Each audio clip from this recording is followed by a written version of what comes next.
Hey everyone, welcome to a new video. In this one, I'm going to be showing you how to play the game Driver. You are the Wheelman PC game back from 1999. I've already done a video on this one, but that shows you how to play it with DirectX.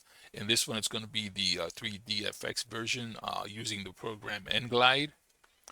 So if you're interested in giving this a run, just make sure you have the CD or the virtual image of the CD, and we'll go ahead and get started. Go ahead and open up your browser, and then all you're going to do is type in Nglide, and you should see this pop up on the upper left hand side. So this is the correct website to go to.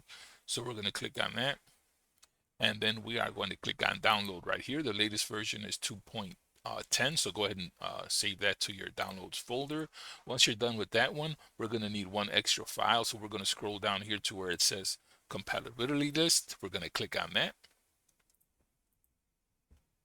and we're going to download the one for the driver game. So just scroll down until you see driver, and this spot right here, we're going to click on that file, and then you're also going to save that to your computer. Once that is done, we can go ahead and close the browser, and then just navigate to where you have your disk, and then also try and do multiple windows, the disk and also the window that you have the files we just downloaded. So go ahead and have that. All right, so here's our disk. So first thing we're going to do is we're going to open the setup file by double clicking on that. We're going to install the game, then just click next. Now I have a custom location here, so you can choose to leave that one as a default. I have separate install of the game, so I do have different ones on here, so I'm going to maneuver to that one here. So I made one specifically for the 3D FX version, so there we are with that one. And then we're going to hit OK and continue. So once you've chosen that, hit next again, and we're going to go ahead and install the game. And this will take a few seconds depending on whether you either have the ISO or the physical disk itself. Once that's done, we're going to go ahead and close out of that, and then I'm also going to show you how to put the movies inside the game so you can actually see the cutscenes. So once we're done, just go ahead and uncheck the README, click finish. So we're done with the install part of it. Now what we're going to want to do is copy this folder right here, copy the one that says, or I'm sorry, the one that says FMB data. So we're copying that folder right there. That's the folder that contains the cutscenes. And we are going to open the folder where we just installed the game. And then what we're going to do is simply just paste those files in there. And then that should allow us to view the cutscenes inside the game. So once that's done, now we're going to go ahead and install the patch. So go ahead and open up that folder. Now you're going to choose the folder that has the version of the game that you have. So for me, it's the US version. So copy those files.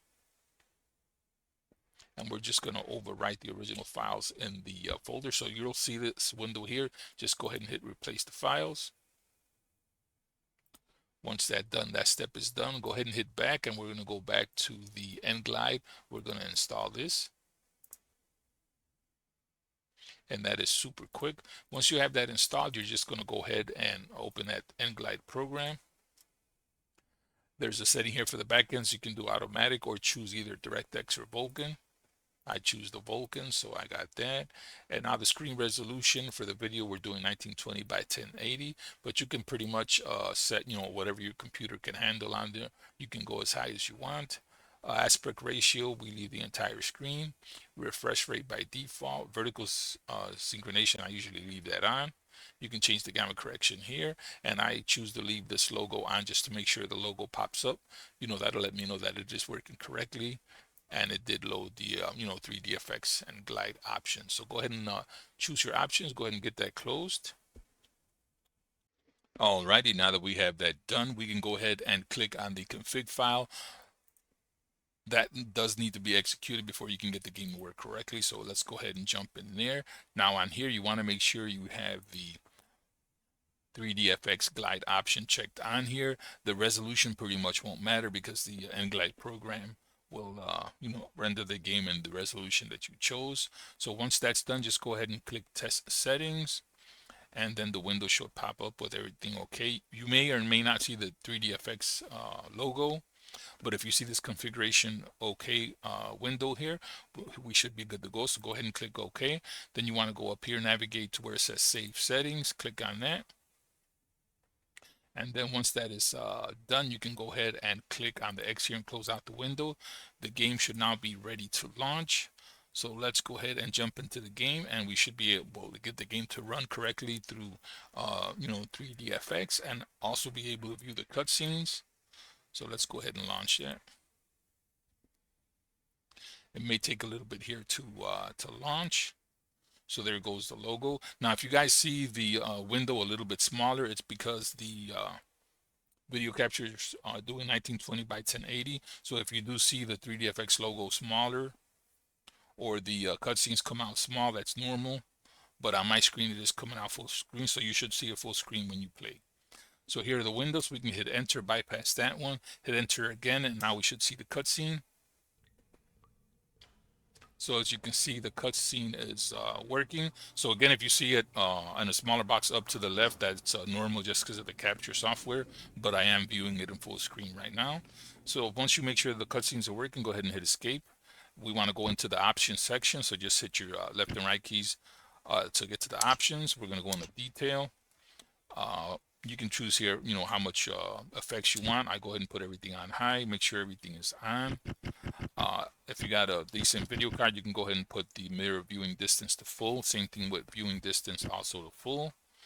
And then on these down here, you can pick or choose the density of the pedestrians and traffic and the brightness. And then once that's done, you're good to go. On the sound defaults to 8-bit and 22 on the hertz. So you can go ahead and set the mixer to 8, or from 8 to 16. And you can also set that from 22 to 44. So go ahead and do that if you want. Max that out on the sound.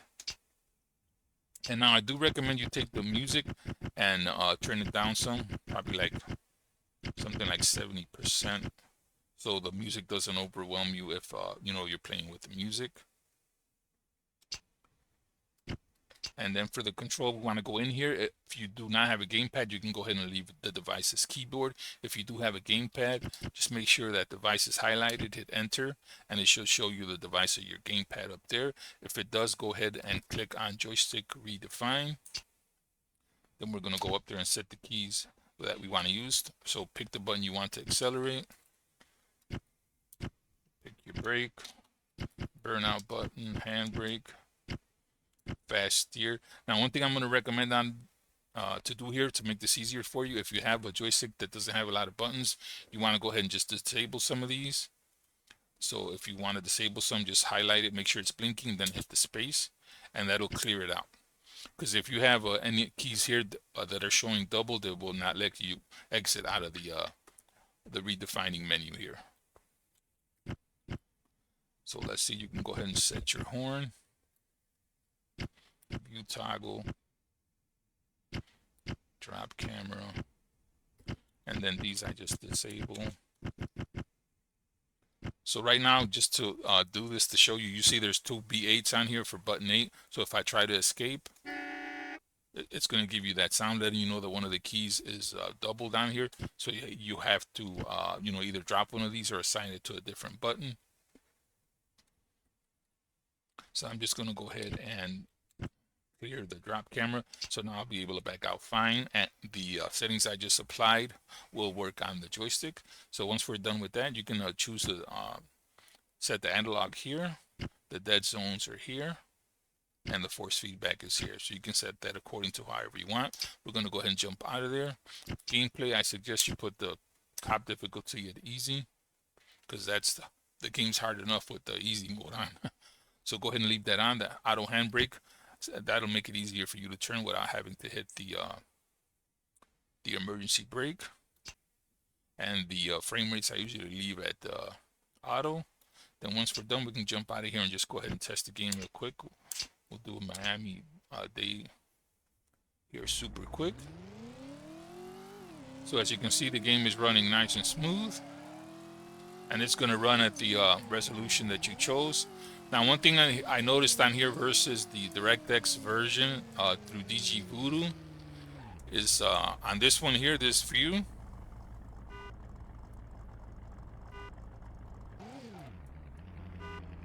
For example, you see that view right there? If you do it with the DG Voodoo, I mean, the game runs fine, but if you switch to this view, what it normally does, I don't know if it does it to every single machine, but on mine's, it will like cut off half of the hood on here. It will make it transparent, and it doesn't really look as good as, as it does with the hood all the way. So this is one of the features that with using the 3D effects, that view will come out looking better. So that is it for this one. So we have set up that game to run correctly with the Nglide. So if you guys make use of the video, please go ahead and give me a thumbs up. If you guys have any questions or comments, leave that in the comment section, and we will see you guys on the next video. Have a good one.